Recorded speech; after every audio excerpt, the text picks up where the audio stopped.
6ನೇ class file. ಶಮೈನ್ ಹೋಟ್ಲಲ್ಲಿ ಆಗಲಿಗೆ ಹೈನುಗಾರಿಕೆ ಒಂದು ಉತ್ತಮ ಆದಾಯ. ಹೌದು. ಮತ್ತು ಅಂದರೆ ನನ್ನ ಹತ್ರ ಕೇಳಿದರೆ ಕೃಷಿ ನೋಡಿದರೆ ಒಂದೊಂದು ಚಾಟಿ ಅಂದರೆ ಇಷ್ಟು ಸಾವಿರ ಇದೆ ತರುವಾಗ ಇಷ್ಟಿತ್ತು. ಇವಾಗ ಅಂದರೆ 2,000 ರೂಪಾಯಿ ಕೊಡಬೇಕು. 2 ಎಕರೆ 3 ಎಕರೆ 5 ಎಕರೆ ಇದ್ದರೆ ನೀವು ಪಂಪ ನಮ್ಮ ಎಡೆ ಮಧ್ಯೆ ಗ್ರಾಮ ನಾವು ರೈಸಿ ಕೊಟ್ಟಿದ್ದು ರೈತರಿಗೆ ಅನ್ಯಾಯ ಮಾಡೋಕೆ ಏನು ಮಾಡೋದು ಅದನ್ನು ಈ ನುಪ್ಪು ಕೇವಲ 25 ಪೈಸೆ ಒಂದು ಅಡಿಕೆ ಗುಡ್ಡೆಟ್ಟು ಸೀನೈನ ಅಂಗಡಿ. ಈಗ ನಾನು 1 ವರ್ಷ ಎಲ್ಲಿಗೆ 12,000 ರೂಪಾಯಿ. ಆವಾಗ ಏನು ಮಾಡ್ತೇವೆ ನಾವು ಸೈಕಲಲ್ಲಿ ಕೊಟ್ಕೊಂಡು ಓಡ್ತಾ ಇತ್ತು. ಸ್ವಲ್ಪ ಇದ್ದರೆ ಒಂದು 20 kg 30 kg ಫಸ್ಟ್ ಸಿಮೆಂಟ್ ಚೀಲ ಅಂದೇಳಿ ಬಂತು, ಕಡೆಗೆ ದೊಡ್ಡ ಚೀಲ ಅಂತ ಬಂತು, ಕಡೆ ಆಮೇಲೆ ಅದರ ಮೇಲೆ ಬಂತು. ಆವಾಗ ಏನಾಯಿತು, ಒಬ್ಬರನ್ನು ನೋಡಿ ಒಬ್ಬರನ್ನ ಮಾಡಿ ನಾವು ರೈತರು ಜಾಸ್ತಿ ಆಗಿದ್ದೇವೆ. ಕಡೆಗೆ ಇಲ್ಲಿ 4 ಅನಂತ ಕುಲಾಲ ಇರ್ಬೋದು, ತೀರೋದ್ರೆ ಗೊತ್ತಿಲ್ಲ, ಅವರಿದೊಂದು ಮೆಟೋಡಾರ್, ಅದರ ಕೆಪಾಸಿಟಿ ಕಡಿಮೆ. ನಮ್ಮದಿಲ್ಲ ರೈತರೇನು ನಾವೇ ದುಡ್ಬೇಕಾದ ಬೆಳಿಗ್ಗೆ ಜಾಮ 4 ಗಂಟೆಗೆ ಹೋಗಿ ಅವ್ರನ್ನ ಕರ್ಕೊಂಡು ಬಂದು ಇಲ್ಲಿ ನಾವೆಲ್ಲ ರೋಡಲ್ಲಿ ಹಾಕ್ಕೊಂಡು ಅವ್ರನ್ನ ಹಾಕ್ಕೊಂಡು ನಾವು ವ್ಯಾನ್ ಹತ್ಕೊಂಡು ಹೋಗೋದು. ತುಂಬ ಖುಷಿ ಕೊಡ್ತಾಯಿತ್ತು. ಯಾಕಂದೇಳ್ರೆ ನಮ್ಮ ಒಂದು ಬೆಟ್ಟು ಗ್ರಾಮ ಅಂದೇಳಿದರೆ ನಮ್ಮದು ತುಂಬ ವಿಸ್ತೀರ್ಣ ಇದೆ. ಎಲ್ಲಿಂದಲೇ ಕೇಳಿದರೆ ನಾನು ಹೇಳುತ್ತೇನೆ. ಬೆಟ್ಟು ಅಂದರೆ ನಾವು ಇಲ್ಲಿಂದ ಒಂದು ನೆಲಿಕಟ್ಟಿ ದೇವಸ್ಥಾನ ಆಚೆ ಗುಂಡಿಗೆದ್ದೆಯಿಂದ ಎಡಾಡಿ ಅಲ್ಲಿ ನರಸಿಂಹನ ಮನೆ ಅಂದೇಳಿ ಹಿಂದೆ ಅವ ಗ್ರಾಮ ಪಂಚಾಯತ್ ನಂಬರ್ ಆಗಿದ್ದಾನೆ. ಅವನ ಮನೆ ನಮ್ಮದು ಅಂದರೆ ಇದು ಒಂದು ಥರ ಮಗವೇರು ಶೆಟ್ಟರು ಅನ್ನೋ ಭೇದ ಇಲ್ಲ, ಒಗ್ಗಟ್ಟು ಇವತ್ತು ಇದೆ. ಅದೇ ಥರದಲ್ಲಿ ಎಲ್ಲರೂ ಹಸಿಮೆಣಸು, ಬದನೆಕಾಯಿ, ಕಡೆ ಗುಂಬಳಕಾಯಿ, ಸೌತೆಕಾಯಿ ಎಲ್ಲ ಮಾಡೋದು ಬೆಳೆದು. ಹಸಿಮೆಣಸಲ್ಲಿ ಒಂದು ತುಂಬ ಖುಷಿ ಕೊಡೋದೇನೆಂದರೆ ಶುಕ್ರವಾರ ರಾತ್ರಿ 4 ಗಂಟೆಗೆ ಎಲ್ಲರೂ ಬಂದು ಒಬ್ಬರೊಬ್ಬರು ಎಫ್ಸಿ ಕರ್ಕೊಂಡು ಹೋಗೋದು. ಇವಾಗ ಫೋನ್ ಇಲ್ಲಲ್ಲ ಆವಾಗ. ಅದನ್ನು ನಾನು ಇವತ್ತು ಯಾವ ಯುವ ಪೀಳಿಗೆಗೆ ಹೇಳ್ತೇನೆ. ನನ್ನ ಅನುಭವಗಳನ್ನ ಹೇಳುತ್ತೆ. ಯಾಕಂದರೆ ಮುಂದಿನ ಪೀಳಿಗೆ ಅದನ್ನು ಅನುಸರಿಸಿದರೆ ಅವನ ಆರೋಗ್ಯ ಆಗಿರ್ತಾನೆ ಅಂದೇಳಿ. ನಾನು ಸ್ವಲ್ಪ ರಾತ್ರಿ ಮಲಗೋದು ಲೇಟ್, ಬೆಳಿಗ್ಗೆ ಜಾಮ 7 ಅಷ್ಟು ನಿದ್ರೆ ಎಳಿತಾ ಇರುತ್ತಲ್ಲ ಆವಾಗ ಹುಡುಗಾಡಿಗೆ ನಮ್ಮನವರೆಲ್ಲ ಬಾಬ್ಯಾಕೆ ಕರೋದು. ಕೆಲವು ಸಲ ಅವರೇ ನಮ್ಮ ಚೀಲ ಎತ್ತೆ ಕಾಣೋದು. ಅನಂತರ ಮನೆಗೆ ಹೋಗಿ ಟೆಂಪ ತಗೊಬಂದು ದೂಡಿ ಇಲ್ಲಿ ತೇರ್ಬಿದ್ದು ದೂಡಿ ಹೋಗಿ ಸಂತೆಗೆಲ್ಲ ಹೋಗಿ ಒಳ್ಳೆ ಮಜಾ, ಒಳ್ಳೆ ಮೀನು, ಫ್ರೆಶ್ ತಾಜಾ ಮೀನು. ನೋಡಿದರೆ ಒಂದೊಂದು ಚಾಟಿ ಅಂದರೆ ಇಷ್ಟು ಸಾವಿರ ಇದೆ ತರುವಾಗ ಇಷ್ಟಿತ್ತು. ಇವಾಗ ಅಂದರೆ 2,000 ರೂಪಾಯಿ ಕೊಡಬೇಕು. ನಲ್ಗಡ್ಲಿ, ಫ್ರೆಶ್ ನಲ್ಗಡ್ಲೆ ಆ ದಿನ ಹೊರದ್ದೆ. ಒಳ್ಳೊಳ್ಳೆ ತಿಂಡಿಗಳು, ಒಳ್ಳೊಳ್ಳೆ ಹಣ್ಣುಗಳು, ಕಿತ್ತಲೆ ಹಣ್ಣು, ಮುಸಂಬಿ ಹಣ್ಣು. ಅದ್ಯಾಕೋ ಇತ್ತ ನಾವು ದುಡ್ಡನ್ನು ಬೆಳಿತೇವೆ, ಎಲ್ಲ ಬಂಡವಾಳ ಹಾಕಿ ಬೆಳಿಬೇಕು. ಯಾವುದು ಇವತ್ತು ಒಂದು 5 ಕೋಟಿ ಹಾಕ್ತೇವೆ, 10 ಕೋಟಿ ಹಾಕಿ ಮಾಡ್ತಾರೆ. ನಮ್ದು ಏನಿತ್ತು, ಏನಿಲ್ಲ, 100 ರೂಪಾಯಿ ನಾವೇ ಕೆಲಸ ಮಾಡೋದು. ಗಿಡಕ್ಕೆ ಒಂದು ಬೀಜಕ್ಕೆ ಮಾತ್ರ ದುಡ್ಡು ಕೊಡಿಸೆ ನೆಕ್ಸ್ಟ್ ವರ್ಷ ನಾವೇ ಮಾಡ್ಕೊಳ್ತೇವೆ. ನಾವೇನು ಬಂಡವಾಳ ಹಾಕಬೇಕಿಲ್ಲ. ಅದು ಬೇಕು, ನೀವು ಇನ್ನೂ ಬೇಕಾದ್ರೆ ಸಂಶೋಧನೆ ಮಾಡಿ. ರೈತರು ಬಂಡವಾಳ ಹಾಕುವ ಅವಶ್ಯಕತೆ ಇಲ್ಲ, ಅದರಿಂದ ಅದು ಕೊಡಬೇಕು. ಈ ವರ್ಷ 100 ಆವಾಗ ಅದೇ ರೀತಿಯಲ್ಲಿ ಕಡೆ ನಮ್ಮದಲ್ಲಿ 1 ವ್ಯಾನ್ 2 ವ್ಯಾನ್ ಹಸಿಮೆಣಸು ಹೋಗೋ ಶುರು ಆಯ್ತು. ಪ್ರತಿ ಶನಿವಾರ ಧಾರಣೆ ಒಳ್ಳೆ ಸಿಕ್ಕಿದಂದೂ ನಮಗೆಲ್ಲ ಬಂಪರೆ. ಆ ಕಾಲದಲ್ಲಿಯೂ ಸಾಧಾರಣ 90-91ರಲ್ಲಿ ಆವಾಗ ಒಂದು ನೆನಪಿದೆ. 1 kg ಹಸಿಮೆಣಸಿಗೆ 14 ರೂಪಾಯಲ್ಲಿ ನಾನು ಮಾರಿದ್ದೇನೆ. 1,000 ರೂಪಾಯಿ ಚಿಲ್ಲರೆ ಆಗಿದ್ದೇನೆ. ಅದಕ್ಕೆ ಆವಾಗ ನಾನು ಹಟ್ಟಿಗೆ ಕಲ್ಕಂಬ ನಿಲ್ಲಿಸ್ಬೇಕಂತ ಇಟ್ಟಿದ್ದೇನೆ. ಕೂಡಲೇ ಕೆಂಪು ಕಲರ್ ಗಾಡಿಗಟ್ಟಿಯಲ್ಲಿ, ಯಾಕಂದೇಳ್ರೆ ಕೃಷಿಯಿಂದ ಇದಕ್ಕೆ ಪೈ ತಂದೆ ಆವಾಗ 1,000 ರೂಪಾಯಿ ಕಂಡ್ರೆ ನಾವು ಅದಾಯಿತು. ಅದರ ಮೇಲೆ ನಮ್ಮ ಶುಗರ್ ಫ್ಯಾಕ್ಟ್ರಿ ಓಪನ್ ಆಯಿತು, ಎಲ್ಲ ಕಬ್ಬು ನಡಿನಂತಾಯಿತು. ನಮ್ಮ ಸಣ್ಣ ಜಮೀನು ಬ್ರಹ್ಮಾವರದಲ್ಲಿ. ನನಗೆ ನೋವಿನ ಚಿಂತೆ ಅದೇ. ಆ ಶುಗರ್ ಫ್ಯಾಕ್ಟ್ರಿ ಇವತ್ತು ಚೆನ್ನಾಗಿ ನಡೆದಿದ್ದರೆ, ಹೊರೈ ನೀರನ್ನು ಒಂದು ಸೂರ್ಯರಾಜು ಕರೆಕ್ಟ್ ಮಾಡಿದರೆ ಇವತ್ತು ನಮ್ಮ ದಕ್ಷಿಣ ಕನ್ನಡದ ಎಲ್ಲ ರೈತರು ಹೆಮ್ಮೆಯಿಂದ ಇರ್ತಿದ್ದರು. ಇವತ್ತು ಕೃಷಿ ಲ್ಯಾಂಡ್ ಪೂರ ಹೋಗಿದೆ. 100ಕ್ಕೆ 75% ಹೋಗಿದೆ, 25% ಇದೆ. ನೀವು ಬೇಕಾದ್ರೆ ಶೋಧನೆ ಮಾಡ್ಬೋದು. ಉಡುಪಿ ಡಿಸ್ಟಿಕ್ಕಂಗೆ ನೀವು ಶೋಧನೆ ಮಾಡೋದು. ನಾನು ತುಂಬ ಕಡೆ ಇರ್ತೇನೆ. ಯಾಕೆಂದರೆ ಕಬ್ಬು ಒಂದು ಸಲ ನಟ್ಟಿದರೆ 4ರಿಂದ 5 ವರ್ಷ ಕೂಲಿ ಅಂತ ಮಾಡ್ಬೋದು. ಅದಕ್ಕೆ ನಾವು ಏನು ಲೆಕ್ಕ ಹಾಕ್ತೇವೆ, ಬಂಡವಾಳ ಹಾಕೋ ಲೆಕ್ಕ ಹಾಕ್ತೇವೆ, ಲಾಭ ಲೆಕ್ಕ ಹಾಕೋದಿಲ್ಲ. ಅದು ಆ ವರ್ಷದಕ್ಕೆ ಹೋಗುತ್ತೆ. ಅದು ನಿಜ. ನಾಳೆಗೆ ಆಗೋಯ್ತು. ನಾವು ರೈತರು ಏನು ಮಾಡ್ತೇವೆ ಅಂದರೆ ಇವತ್ತು ಏನಾದ್ರು ಒಂದು ಒಳ್ಳೆ ವಸ್ತು ಮಾರೋಕೊಳ್ಳೋ, ಒಂದು ಒಳ್ಳೆ ವಸ್ತು ತಿನ್ನೋದು, ಬಟ್ಟೆಯೋ ಅದು ಮಕ್ಕಳಿಗೋ ಅದು ಮಾಡ್ತೇವೆ ನಾವು.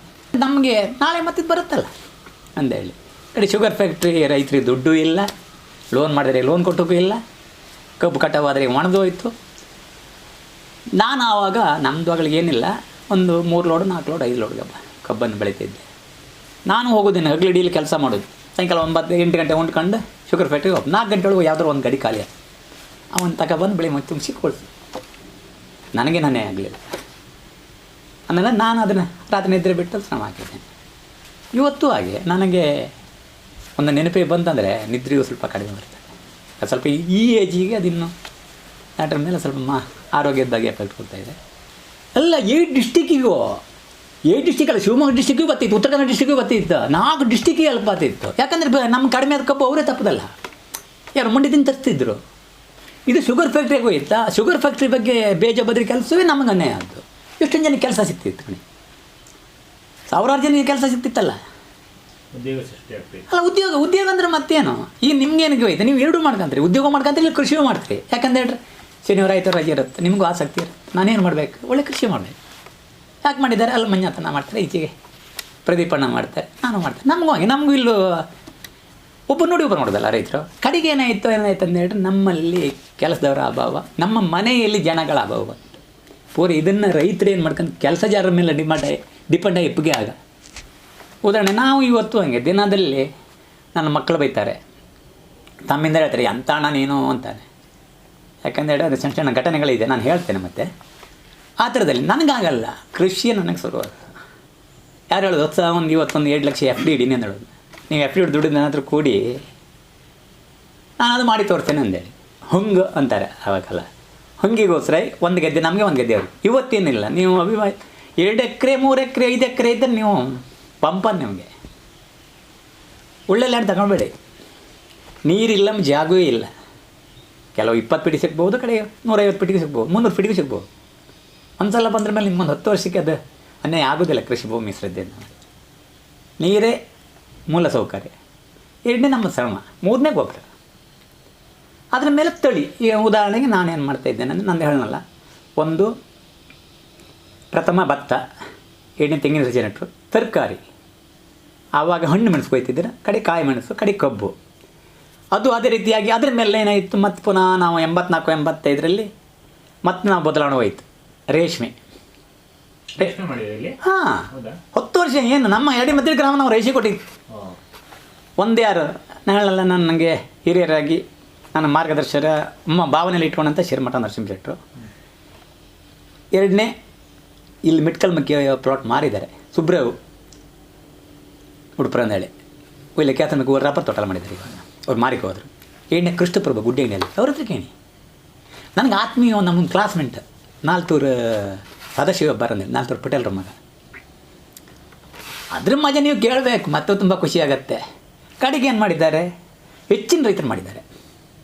ಇಲ್ಲಿ ಸುರೇಂದ್ರಣ್ಣ ಮನೆಯೂ ಮಾಡಿರೋದು ನಮ್ಮದು ಆಚೆ ಅಕ್ಕಪಕ್ಕ 2 ಮನೆ ಮಾಡಿದ್ದಾರೆ. ನಮ್ಮ ಮನೆಯಲ್ಲಿ 2, ಈಚೆಗೆ ಮನೆ ಮಾಡಿದ್ದಾರೆ, ಈಚೆ ಮನೆ ಮಾಡಿದ್ದಾರೆ, ಎದುರುಗಡೆ ಮನೆಯವ್ರು ಮಾಡಿದ್ದಾರೆ, ಈ ಎದುರುಗಡೆ ಮನೆ ಮಾಡಿದ್ದಾರೆ, ಕಡೆಗಲ್ಲಿ ಕೆಳ ಮನೆಯಲ್ಲಿ ಮಾಡಿದ್ದಾರೆ. ಹಾಗೆ ತುಂಬ ಜನ ಮಾಡಿದ್ದಾರೆ. ಕಡೆ ತುಂಬ ಒಬ್ಬರೊಬ್ಬರನ್ನು ತುಂಬ ಮಾಡಿದ್ದಾರೆ. ನಾವು ವರ್ಷಕ್ಕೇನಿಲ್ಲ, ನಮ್ಮದೇ ಲೀಡರ್ಶಿಪ್ ನಮ್ಮೊಳಗೆ ಅಷ್ಟು. ನಾವು ಹಸಿಮೆಣಸು ಮಾರುವಾಗ ಯಾವ ರೀತಿ ರೈತರ ಟೀಮ್ ಹೊತ್ತಿದ್ದು, ನಾವು ಬೆಂಗಳೂರಿಗೆ ಹೋಗೋ ಹಾಗೆ. ಆವಾಗ ಏನು ಅಂದರೆ ಮಾರ್ಕೆಟ್ ಇನ್ನೊಂದು ಸಮಸ್ಯೆ. ಕನಕಪುರ, ರಾಮನಗರ, ಇಲ್ಲಿ ನಾ ಬಿ ಸಿ ರೋಡಿಗೆ ಹೋಗಲಿಲ್ಲ, ರಾಮನಗರಕ್ಕೆ ಹೋಗಿದ್ದೇವೆ. ಆವಾಗ 3000 4000 ಅಂದರೆ ನಮ್ಗೆ ಪಂಪರಿಲ್ಲ. ಇದು 84 86 87 ಈ ಇಸ್ವಿಯಲ್ಲಿ, 85ರ ನಂತರದ್ದು ಅಂದೇಳಿ. ಆವಾಗ ನಮಗೆಲ್ಲ ಆಯಿತು. ಕಡೆಗೆ 2ನೇ ಧಾರಣೆ ಬಿದ್ದು ಹೋಯಿತು, ಅದು ಕಷ್ಟ ಹೋಯಿತು. ಆವಾಗ ನಮಗೆ ನಮ್ಮ ರೈತರೊಳಗೆ ಏನು ಹೋಯ್ತು, ಅದು ಅಬ್ರ 1 kg ಬರಬೇಕಾದ್ರೆ ಇಷ್ಟು ಬರ್ತದೆ, 30 kg ಮೂಟೆ ಅಂದ್ಕೊಳ್ಳಿ ಇಷ್ಟೆತ್ತ ಇರ್ತದೆ. ಬೆಂಗಳೂರು ಹಮಾಲಿಗಳು ಏನು ಮಾಡೋದು, ಚೌಕಾಸಿ ಮಾಡೋದು. ನಾವು ಚೌಕಾಸಿ ಯಾರು ರೈತರು ಅಂದ್ಕೊಂಡು ಚೌಕಾಸಿ ಸುಮ್ಮನೆ ಅವ್ನು ಖರ್ಚಾದ್ಕೊಂಡು ಏಟ್ಬಿಟ್ಟು ಮಾಡ್ತಾನೆ. ಕೇಂದ್ರಗಳು ಒಂದು ಚೌಕಾಸಿ ಮಾಡಿ ಕೊಡಬೇಕಂದೇಳಿ ಅವ್ರು ಏನು ಮಾಡೋದು, ಗೂಡನ್ನುಗಳನ್ನ ಹೊತ್ಕೊಂಡ್ರಲ್ಲ. ನಮಗೆ ರೈತರಿಗೆ ಅನ್ಯಾಯ ಮಾಡೋಕೆ ಏನು ಮಾಡೋದು, ಅದನ್ನು ಈ ನುಪ್ಪುರ ಕೂಡಲೇ ಅರೆ ನಂದಿಷ್ಟು 2 kg ಇದು ಹ್ಯಾಂಗ್ ಡ್ಯಾಮೇಜ್ ಬಂತು ಅಂತ ಹೇಳಿ ನೋಡುವಾಗ ಅಲ್ಲಿ ಹೋಗುವಾಗ ಅದೇನಿತ್ತು, ಅದ್ರ ಒಳಗಡೆ ಹುಳ, ಅದು ನುಪ್ಪುರ ಕೂಡಲೇ ಅದರ ರಸ ಬರುತ್ತೆ, ಅದು ವೇಸ್ಟಾಗಿ ಹೋಗುತ್ತೆ. ಅದು ಶುದ್ಧೀಕರಣ ಮಾಡ್ಕೊ ಅದನ್ನು ಲಾಯ್ಕಂದರೆ ರೇಷ್ಮೆ ಗೂಡು ಅಂದರೆ ರೇಷ್ಮೆ ಗೂಡು ಥರ ಇರಬೇಕು ಒಂಥರ ಅದಿದೆ. ಇಲ್ಲಿನ ಟೆಂಪ್ರೇಚರಿಗೆ ಅದು ನೂಲು ಕಟ್ಟಾಗುತ್ತೆ. ಅದ್ರ ಬಗ್ಗೆ ನಾವು ಅಲ್ಲಿ ಕೇಳಿದ್ದೇವೆ. ಆವಾಗ ನಮಗೂ ಅಲ್ಲಿನ ಹಮಾಲಿಗಳಿಗೆ ಕಾಂಪಿಟೇಷನ್ ಶುರುವಾಯಿತು. ನಾವು ಅದು ಬುಚ್ಚಿನಾಗೆ ಹಮಾಲಿಗಳು ಇಳಿಸೋಕ್ಕಿಲ್ಲ, ನಾವೊಬ್ಬರು ಮೇಲತ್ತದ ಇಬ್ಬರು ಕೆಳಿಸೋದು, ಅವ್ರು ತಲೆ ಕೊಡೋದು. ಅಲ್ಲೇನಂದ ಅಂತ ಹೇಳಿದ್ರೆ ರಾಮನಗರಕ್ಕೆ ಹೋಗೋ ಗಾಡಿಗೂ ನಮ್ಮ ಇಲ್ಲಿ ಊರೊಳಗೆ ಹೋಗೋ ಗಾಡಿಗೂ ಇದೆ. ಆವಾಗ ಅವರು ಕೇಳಿದ್ದಾರೆ, ಇಲ್ಲ ನೀವು ನಮಗೆ ಅನ್ಯಾಯ ಮಾಡ್ತಾಯಿದ್ರಿ. ನಾವು ಫೈಟ್ ಮಾಡಿದ್ದೇವೆ. ಅವರಿಗೇನಿಲ್ಲ, ನೀವೇನು ಮಾಡ್ತಾಯಿದ್ರಿ, ನಿಮ್ಮ ಕೂಲಿ ನಾವು ಚರ್ಚೆ ಮಾಡೋದಕ್ಕೆ ನೀವು ಉಪ್ಪಿ ಹಾಳು ಮಾಡ್ತೀರಿ, ಇದೇನು ನಮ್ಮ ಮೂಟೆ ನಾವು ಹೊತ್ಕೊಂಡು ಹೋಗೋದು ಏನು? ಇಲ್ಲಾರು ಅವ್ರು ನೋಡ್ತಾರೆ, ಏನು ನೋಡ್ತಾರೆ, ಬೆಂಗಳೂರಲ್ಲ ಯಾರು ನೋಡೋದಿಲ್ಲಲ್ಲ. ನಾವು ಏನು ಅಮಲಿ ಕೆಲಸ ಮಾಡ್ತಿದ್ದೀವಿ ಏನೋ ಗೊತ್ತಿಲ್ಲ, ನಮ್ಮ ಅಮಲಿ ನಾವೇ. ರಾಮನಗರದಲ್ಲಿ ನಮ್ಮ ಅಮಲಿ ನಾವೇ. ಇನ್ನೊಂದ್ರೆ ಆರೋಗ್ಯ ಹಾಳಾದ್ರೆ ಮಾತ್ರ ಹಿರಿಯರು ಮಾತ್ರ ಅದನ್ನು ಬಿಟ್ಟು ಅದೇನು ಹೆಚ್ಚಿರುವುದಿಲ್ಲ, 40 kg 50 kg ಒಳಗೆ ಇರೋದು ಅಬ್ಬರೇ ಇರ್ತದೆ, ಇಷ್ಟಂತ ಬರ್ತದೆ ಸಾಧಾರಣ. ಆವಾಗೆಲ್ಲ ಆಯಿತು. ಕಂಡಕ್ಟ್ರು ಕಡೆ ಸ್ವಲ್ಪ ಅವರು ದುಡ್ಡು ಕೆಮ್ಮು ಶುರು ಮಾಡಿದ್ದಾರೆ. ಆವಾಗ ನಾವು ಅವರು ನಮಗೆ ಕಡೆಗೆ ಒಂದು ಬಿರುದೇ ಕೊಟ್ಟಿದ್ದಾರೆ, ನಿಮ್ಮ ಹತ್ರ ಮಾತಾಡೋಕ್ಕಾಗೋದಿಲ್ಲ. ನಮಗಂದ್ರೆ ಒಬ್ರಿಗಿಂತ ಒಬ್ಬರು ಬುದ್ಧಿವಂತರು, ಅಂದರೆ ಮಾತಾಡೋಕೆ ಸಪೋರ್ಟ್ ಮಾಡ್ತಾರೆ. ಬೇರೆ ಸಪೋರ್ಟ್ ಮಾಡ್ತಿದ್ರು, ಕೃಷಿಯಲ್ಲಿ ಕೆಲಸದಲ್ಲಿ ಸಪೋರ್ಟ್ ಮಾಡ್ತಿದ್ರು, ಇದಕ್ಕೆ ತುಂಬ ಸಪೋರ್ಟ್ ಮಾಡ್ತಾರೆ. ಹೊರಗಡೆ ಹೋದಲ್ಲಿ ನಮ್ಮ ಊರಿನ ಹುಡುಗ ಅಂದೇಳಿ ಆಗಿರುವಾಗ ಅದು ಒಳ್ಳೆಯ ರೀತಿಯಾಗಿ ರೇಷ್ಮೆ ನಡೀತು. ಕಡೆಗೆ ಅದು ಧಾರಣೆ ಬಿದ್ದೋಯ್ತು. ಡೌನ್ ಆದಮೇಲೆ ಎಲ್ಲರೂ ಕೈದು ಮಾಡಿ ಮಾಡಿದ್ರು. ಅದ್ಮೇಲೆ ಅದು ಕೇಳಿದ್ರೆ ಯಾರೂ ಮಾಡಲಿಲ್ಲ. ಈಗ ಫ್ಯಾಮಿಲಿಗೆ ಕೃಷಿನೇ ಮೂಲಾಧಾರ, ಮೂಲ ಕೃಷಿ. ಬಿಸ್ನೆಸ್ ವ್ಯವಹಾರಗಳೇನಿಲ್ಲ, ಆವಾಗ ಏನೂ ಇಲ್ಲ. ಎಲ್ಲಿಂದ ನಾವು ಪ್ರಬಲ ಬರುವವರಿಗೆ ಮುಂದೆ ನಮ್ಮ ಅಣ್ಣ ಇದ್ದಿದ್ದಾನೆ, ಅವನು ಇಲ್ಲ ಕೃಷಿಯಲ್ಲಿ. ನಮ್ಮ ತಂದೆ ತಾಯಿ ಕೃಷಿ ಅಲ್ಲಿ ನಿಮ್ಗೆ ಹೇಳಲ್ಲ, ಅಲ್ಲಿ ಮೂಲ ಒಂಚೂರು ತಂದೆ ಮನೆಯಿಂದ ತಾಯಿ ಮನೆಯಿಂದ ಬರ್ತಾ ಇದೆಯಲ್ಲ, ಅಲ್ಲಿನ ಗಟ್ಟಿಯೆಲ್ಲ ಇಷ್ಟಪಡ್ತಾರೆ. ನಿಮ್ಮನ್ನು ಸಣ್ಣದ್ದು ಕಡಿಮೆ ಏನು ವರ್ಕೌಟ್ ಆಗಲ್ಲ ಅಂತ ಇವಾಗಿನ ಯುವ ಜನತೆ ಏನು ಹೇಳ್ತಾರಲ್ವ, ಅದು ಹೇಗೆ ಯುವ ಜನತೆ ಇದನ್ನ ಕೃಷಿನ ಒಂದು ಆಧಾರವಾಗಿ ಇಟ್ಕೊಳ್ಬೋದು? ನಿಮ್ಮ ಅಭಿಪ್ರಾಯ ಏನು ಅಂತ? 100% ಇಟ್ಕೊಳ್ಬೋದು. ಕೃಷಿಯ ಲಾಭದಾಯಕ ಅಲ್ಲ ಅಂದೊಳಕಿನ್ನ ನೀವು ಹೇಳಿದವಾಗ ಸಿಕ್ಕುವುದಿಲ್ಲ, ಕಾಯ್ಬೇಕು. ಉದಾಹರಣೆಗೆ ಕಾದ್ರ ಮೇಲೆ ಅದು ನಿಮ್ಗೆ ಅಕ್ಷಯ ಪಾತ್ರ ಇದ್ದಾಗೆ. ಏನು ಹೇಳಿದ್ನಲ್ಲ, ಕೇಳಿ ನೀವೇನು ಕಣಿ. ಈಗ ಒಂದು ಸಲ ಒಂದು ಕೆರೆ ಮಾಡ್ತೀರಿ, ಒಂದು ಪಂಪ್ ಸೆಟ್ ಅಳವಡಿಸ್ತೀರಿ, ಬಂಡವಾಳ ಅಲ್ಲಿಗೆ ಆಯ್ತಲ್ಲ. ಗಿಡ 100 ಗಿಡ ನಟ್ರಿ, 100 ಗಿಡ ನಟ್ಟ ಮೇಲೆ ಈಗ ತೆಂಗಿನ ಗಿಡ ಆದರೆ 5 ರಿಂದ 6 ವರ್ಷ 7 ವರ್ಷ ಸ್ವಲ್ಪ ಇವತ್ತಿನ ರೋಗ ರುಜಿನಗಳಿಂದ ಸ್ವಲ್ಪ ಕಾಪಾಡ್ಕೊಳ್ಳೋದು ಕಷ್ಟ ಆಗ್ತದೆ. ಅಡಿಕೆ ನಾನು ಉದಾಹರಣೆಗೆ ನಮ್ದು ಯಾವುದು ಬಂಡವಾಳ ಹಾಕಿ ಮಾಡೋದಲ್ಲ, 30-35 ವರ್ಷ ಹಿಂದೆ ಪ್ರಥಮವಾಗಿ ಆವಾಗ ಹತ್ತಿರ, ಯಾಕಂದರೆ ನಾವು ಮರ ಏರೋಕ್ಕೆ ಇದೆಲ್ಲ ಈಗ ತಂತ್ರಜ್ಞಾನದ ಬಗ್ಗೆ ಬೇರೆ ಬೇರೆ ಬರ್ತಂತ ಗೊತ್ತಿಲ್ಲ. ಈ ಮರ ದಾಟಬೇಕಲ್ಲ, ನಮ್ಮಂದೇ ಮೈಂಡ್ ಉಪಯೋಗಿಸ್ಕೊಂಡು ಇಲ್ಲೂ ಗಿಡ ಹಾಕೋದು, ಇಲ್ಲೂ ಗಿಡ ಇಟ್ಟದ್ದು. ಅದೊಂದು ಇಳುವರಿ ಕೊಡುವಾಗ 1-2 ವರ್ಷ ಲೇಟ್ ಆಯಿತು. ಅದು ಇವತ್ತು ಆ ಗಿಡಗಳಿದೆ. ಆವಾಗ ಕೇವಲ 25 ಪೈಸೆ ಒಂದು ಅಡಿಕೆಗೆ. ಆವಾಗ ಖರ್ಚು ಅಷ್ಟೇ. ಖರ್ಚೇನು ಮಾಡ್ತೇವೆ ನಾವು? ಆವಾಗೇನಿಲ್ಲ, ಮೋಟ್ರ್ ಹಾಕೋದು ಅಲ್ಲಿ ತೋಡ್ ಮಾಡಿಬಿಡೋದಲ್ಲ. ಕಡೆಗೆ ಅದು ಪೊಸಲು ಬಂದ್ರ ಮೇಲೆ ನಿಮ್ಗೇನಿತ್ತು? ಪೈಪ್ ಹಾಕೊಳ್ಳಿ. 1 ವರ್ಷ ಅಡಿಕೆ ಪೈಪ್ ಹಾಕಿ ನಿಮ್ಮ ಮಗ ಕೃಷಿಗೆ ಅದಕ್ಕೆ ಖರ್ಚದಾಕಿ ಪೈಪ್ ಹಾಕಿ ಉಳಿದ ದುಡ್ಡನ್ನು ಇನ್ವೆಸ್ಟ್ಮೆಂಟ್ ಮಾಡ್ಬೋದು. ನಾನು ಮಾಡ್ತಿದ್ದೆ ಅದನ್ನೇ. ನಾನು ಇಲ್ಲಿಂದ ಏನಿಲ್ಲ ಬಂಡವಾಳ ಹಾಕಲಿಲ್ಲ. ಎಲ್ಲಿವರೆಗೆ 90 ಇಸ್ವಿವರೆಗೂ ಯಾರೂ ಇಲ್ಲ. ನಾನು ನಮ್ಮ ಅಣ್ಣ ಇದ್ದಿದ್ದಾನೆ, ಅವನು ಕೃಷಿ ಮಾಡಿದ. ನಮ್ಮ ಅಪ್ಪ ಆರೋಗ್ಯ ಹಾಳಾಗಿ ಕೂತ್ಕೊಂಡಿದ್ದಾರೆ. ನಾವು ಚಿಕ್ಕ ಇದಂದರೆ ನಾನು ಈಗ 64 ಡೇಟ್ ಆಫ್ ಬರ್ತ್ 65 ಇಟ್ಕೊಳ್ಳಿ. ಇವತ್ತಿಗೆ 65 ಅಂದರೆ 35 23 58 ವರ್ಷ ದಾಟಿದೆ ಅನ್ನೋದು. ನಾನು ಬರೀ ಬಾಳೆಕೊನೆ ಮಾರಿದ ದುಡ್ಡು ಒಂದಿಟ್ಟಿದ್ದರೆ ಅದು ಎಷ್ಟೋ ಲಕ್ಷ ಆಗ್ಬೋದು. ಯಾಕಂದ್ರೆ ಉದಾಹರಣೆಗೆ ಆವಾಗ ಗುಡ್ಡೆಟ್ಟು ಸೀನಯ್ಯನ ಅಂಗಡಿ, ಈಗ ಸೂರ್ಯಡಿಗಳಿದ್ರಲ್ಲ, ಅವರ ದೊಡ್ಡಪ್ಪಯ್ಯ, ಅವರನ್ನೇ ಸೂರ್ಯನ ಹತ್ರ ನಮ್ಮನ್ನು ಕರೆದಳಿಕೋರಿ, ಈ ಮಕ್ಕಳನ್ನ ಚೆನ್ನಾಗಿ ಇಟ್ಕೊಳ್ಳಿ ಅಂದೇಳಿ. ಅಂದರೆ ನಾವು ಬಾಳೆಕಾಯಿ ತೆಂಗಿನಕಾಯಿ ಎಲ್ಲ ಕೊಟ್ಟು 70 ಅಡಿಕೆ ಗಿಡ ನಟ್ಟು ಮಧ್ಯೆ ಕೊಟ್ಟೆ. ಒಳ್ಳೆ ಕೊನೆ ಬಂತು, ತಿಂತ ಕೊನೆ ಬಂತು. ಅಯ್ಯೋ ಅದು ಹಣ್ಣು ಬುಟ್ಟಿ ಮಾಡಿದ್ರೆ ಹಣ್ಣು ಆಗೋದಿಲ್ಲ. ಆವಾಗ ಏನು ಮಾಡಿದ್ದಾನೆ, ಅದೇ ವರ್ಷ ನಮಗೊಂದು ಚೂರು ಹರ್ಬದೆಗೆ ಈ ಮನೆಯಿಂದ ಹೊರಗೆ ಒಂದು ಚೂರು ಆದಾಯಕ್ಕೆ ಮತ್ತು ಈ ಜನರ ಒಡನಾಟಕ್ಕೆ ನಾನು ಹೇಳ್ತೀನಲ್ಲ, ಆ ಎರಡೂ ಇಟ್ಕೊಂಡು ಮನೆ ಮೂಲ ತಮ್ಮದಿಕ್ಕಳಲ್ಲ. ಆವಾಗ ಸ್ವಲ್ಪ ಒಬ್ಬ SLC ಒಳಗೆ ಹೋಗಿದ್ದಾನೆ, ಒಬ್ಬ SLC ಆದ ಮೇಲೆ ಹೋದಾನೆ, ಮತ್ತಿಬ್ಬರು ಡಿಗ್ರಿ ಮಾಡಿ ಹಾಗೇನು ತಮ್ಮದಿಕ್ಕಳವ್ರು ಹೋದರು. ತಂಗಿ ಇದ್ದಾಳೆ, ಮದುವೆ ಮಾಡಿ ಕೊಟ್ಟೋದು, ಲಿತ್ತಪ್ಪ ಅನಾಹುತ ಆಯಿತು, ಅದು ಬೇರೆ. ಅದ್ರ ಮೇಲೆ ತಮ್ಮದಿಕ್ಕಳದಲ್ಲ ಸ್ವಲ್ಪ ಇನ್ಕಮ್ ಅಂದೇಳ್ರೆ ಅವ್ರೇನು ನಾವೇನು. ನಾನು ಇವತ್ತು ಹೇಳ್ತೇನೆ ಅವರಿಗೆ, ಅವರಾಗಿ ಕೊಟ್ಟದ್ದು ಬಿಟ್ಟು ಕೃಷಿಗೈ ಕೊಡಿ, ಮನೆ ಕಟ್ಟುಗೈ ಕೊಡಿ, ಕಾರ್ ತಗೊಂಬ ಕೊಡಿ, ಬೈಕ್ ತಗೊಂಬ ಕೊಡಿ, ಮದುವೆ ಮಾಡೋ ಕೊಡಿ ಅಂತ ನಾನೇನು ಡಿಮಾಂಡ್ ಮಾಡಲಿಲ್ಲ. ನಿಮಗೆ ಸರ್ಕಾರದಿಂದ ಕೃಷಿಗೆ ತುಂಬ ಸೌಲಭ್ಯಗಳು ಇರುತ್ತೆ, ಅದು ನಿಮ್ಗೆ ಈಸಿಯಾಗಿ ಸಿಗುತ್ತಾ ಅಥವಾ ಏನಾದರೂ? ನಾನು ಅದನ್ನು ಅನುಸರಿಸಿ ಹೊಯ್ಲೇ ಇಲ್ಲ. ಯಾಕೆಂದೇಳ್ರೆ ನಾನು ಈ ಉದಾಹರಣೆಗೆ ಈ ಕಳೆದ ತಿಂಗಳ ನನ್ನ ತಲೆ ಬಂದು ಈ ತಿಂಗಳು ಬರೋ ತಿಂಗಳು ನಾನು ಮಾಡಿ ಮುಗಿಸ್ಲೇಬೇಕು. ನಾನು ಸವಲತ್ತು ಪಡಿಲ್ಲ ಅಂದೇಳಕ್ಕೆ ಬ್ಲ್ಯಾಕ್ ಪೈಪ್ ಒಂದು ಸರಿ 2 ಸರಿ ಪೈಪ್ ಒಂದು ಪಡೆದಿದ್ದೇನೆ ಬಿಟ್ಟರೆ, ಮತ್ತು ನಾವು ಕೃಷಿ ಇದು ರೇಷ್ಮೆಯಲ್ಲೂ ನಾವು ಸವಲತ್ತುಗಳನ್ನು ತಗೊಳ್ಳಲೇ ಇಲ್ಲ. ಆಗಲಾಗಿತ್ತಲ್ಲ ಫಾರ್ಮರ್ಸ್ ಅಂದರೆ.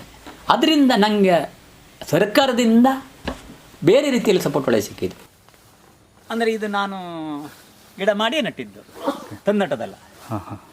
ನೀವೇ ಮಾಡಿರೋದು? ನಾನೇ ಮಾಡಿರೋದು. ಯಾಕೆ ನಮ್ಮದೇ ಒಂದು ಉತ್ತಮ ಮರದ ಅಂದರೆ ಅದು ಈಗ ಅದರ ಜಾತಿ ಕೇಳಿದರೆ ಕಷ್ಟ ಆಗ್ತದೆ ಈಗ. ಯಾಕಂದರೆ ನನಗೆ ಒಂದು ಇದು ಬಂದಂಥ ಅನುಭವದಲ್ಲಿ ನೀವು ಇದಕ್ಕೆಲ್ಲ ಜಾಸ್ತಿ ಹಟ್ಟಿ ಗೊಬ್ಬರನ ಯೂಸ್ ಮಾಡಿ ಹಟ್ಟಿ ಗೊಬ್ಬರವೇ 75-80% ಹಟ್ಟಿ ಗೊಬ್ಬರ. ಮತ್ತು ಸ್ವಲ್ಪ ಇದಕ್ಕೆಲ್ಲ ಏನು ಮಾಡಿದ್ದೇನೆ ಅಂದರೆ ಏನು ವರ್ಷಕ್ಕೊಂದ್ಸಲ ಹಟ್ಟಿ ಗೊಬ್ಬರ ಮತ್ತು ವಯಸ್ಸಾಗಿ ಸ್ವಲ್ಪ ಹುಲ್ಲು ಹೊಡೆದಿದ್ದಕ್ಕೆ ಇದರಲ್ಲಿ ಈಗ ಉದಾಹರಣೆಗೆ ನಿಮ್ಮದೇ ಈಗ ನಾನು ತೋರಿಸ್ತೀನಿ ಈಗ ಇದೇನಿದೆ ಈಗ ಫುಲ್ಲು ನಮ್ಮ ಕೆಲಸ ಇಷ್ಟೇ ನೀರು ಬಿಟ್ಟು ಅಲ್ಲೇ ಇದಾಗಿದೆ ಗೊಬ್ಬರ ಗೊಬ್ಬರ ಹಾಂ ಹಟ್ಟಿ ಗೊಬ್ಬರ ಯೂಸ್ ಮಾಡಿ. ಇದು ಹಟ್ಟಿ ಗೊಬ್ಬರ ಯೂಸ್ ನೀವು ಹೊರಗಡೆ ತರ್ತೀರ ಅದು ನಿಮ್ಮ ಮನೇಲೆ ದನ ಕರುಗಳೆಲ್ಲ ಇದೆಯಾ? ನನಗೆ ನನ್ನ ಸಾಕಾಗೋದಿಲ್ಲ, ಹೊರಗಡೆ ತರ್ತೇನೆ ನಾನು. ಹಾಂ ಹಾಂ ಅದು ನಿಮಗೆ ತೋರಿಸ್ತೇನೆ. ಇದೆ ಈಗ ರೆಡಿ. ಇದು ನಮ್ಮ ಮನೇಲಿ ಕೊಟ್ಟಿಗೆ ಗೊಬ್ಬರದ್ದು. ನಾನು ಮತ್ತೆ ಇದೇನು ಮಾಡಿದ್ದೇನೆ, ಇಷ್ಟು ಹೊಂಡ ಇದೆಯಲ್ಲ ಅದು 2 ಅಡಿ ಆಳ. ಓಕೆ. ಈ ಹುಲ್ಲು ಜಾಸ್ತಿ ಬಂದಲ್ಲಿ ಇದನ್ನು ನಾನು ಇದು ಗೊಬ್ಬರ ನಿಮಗೆ ನಾಳೆ ನೀವು ಉದಾಹರಣೆ ಅಂತ ಮಾಡಿ ನಾವು ಈ ತೋಟ ಕೆಲಸ ಮಾಡ್ತಾ ಇರುತ್ತಲ್ಲ ಹೀಗೆ ನಿಮ್ಮಲ್ಲಿ ನನಗೆ ಮಾಡಿ ತೋರಿಸ್ತೀನಿ. ಅದೇ ಗೊಬ್ಬರ ಆಗುತ್ತೆ, ನೀರು ಬಿದ್ದರೆ ಗೊಬ್ಬರ ಕೊಳೆಯುತ್ತದೆ. ತೇವಾಂಶಗಳನ್ನು ಹಿಡಿದಿರ್ತದೆ. ಹೌದು ಹೌದು. ನಂದು ಆದಾಯ ಕೊಡುತ್ತೆ, ಖುಷಿ ಕೊಡುತ್ತೆ, ಎರಡು ಇತ್ತು. ನಾನು 1 ವರ್ಷ ಇದೇ ಆದ್ನಲ್ಲ ಬಾಳೆ, ನನಗೆ ಆರೋಗ್ಯ ಹಾಳಾಯಿತು. ಸ್ವಲ್ಪ ಬೇರೆ ಆದಾಯ ಇಲ್ಲ, 3-20% ಮುನ್ಸಿಪಕ್ಕೆ ಹೆಗಡೆ ಬಾರೋ ತಗೊಂಡ್ರು ಒಬ್ಬರು. ಹೆಗಡೆ ತಗೊಂಡಲ್ಲಿ ಅವರ ಬಾಳೆಹಣ್ಣಲ್ಲಿ ನಾನು 1 ವರ್ಷ ಎಲೆಗೆ 12,000 ರೂಪಾಯಿ ಮಾಡಿದ್ದೆ. ನಂಬ್ತೀರಿ? ಬಾಳೆ ಎಲೆ ನಾವು ಆಗಲೇ ಒಂಚೂರು ಪೇಷಂಟ್ ಆಗಿ ಸ್ವಲ್ಪ ಒಂಚೂರು ಮಾತ್ರೆ ಇನ್ಫೆಕ್ಷನ್ ಆಗಿ ಮತ್ತೆ ಮಾಡಿ 2 ಸಲ ಅಡ್ಮಿಟ್ ಆದ. ನನಗೆಂತ ಒಂದು ಕೊಟ್ಟಿಗೆ ಕೊಯ್ಯುವುದು ಬಾರಿ ಕೊಡ್ತಾ ಇದ್ದೀರಾ? ಕೊಯ್ದಿಲ್ಲಿ ಬಚ್ಚುವುದು ಆಗಲೋ ತಗಂತಿಲ್ಲ. ಈಗ ನಾವು ಯಾವ್ದು ಕೊಡಿಯಲಿ ಬೇಕಲ್ಲ, ಅವಾಗೆಂತ ಬೇಕು ಇದನ್ನು ನಾನು ಕೊಡುವುದು ಈ ಎಲೆ ಅರ್ಧಕ್ಕೆ. ನಮ್ಮ ಕೆಲಸ ಇಲ್ಲ, ನಮ್ಗೆ ಸುಮ್ಮನೆ ಕೂಗಂಕತ್ತಿಲ್ಲ ಅದು ಕೊಡಲಿ. ಅದ್ರ ಕಾಣೆ ಅದಕ್ಕೊಂದು ಕೊಡಿ, ಆ ಕಡೆ ಒಂದು ಕೊಡಿ, ಈ ಕಡೆ ಒಂದು ಕೊಡಿ, ಈ ಕಡೆ ಒಂದು ಕೊಡಿ, 6 ಎಲೆ 7 ಎಲೆ ಆಗುತ್ತೆ.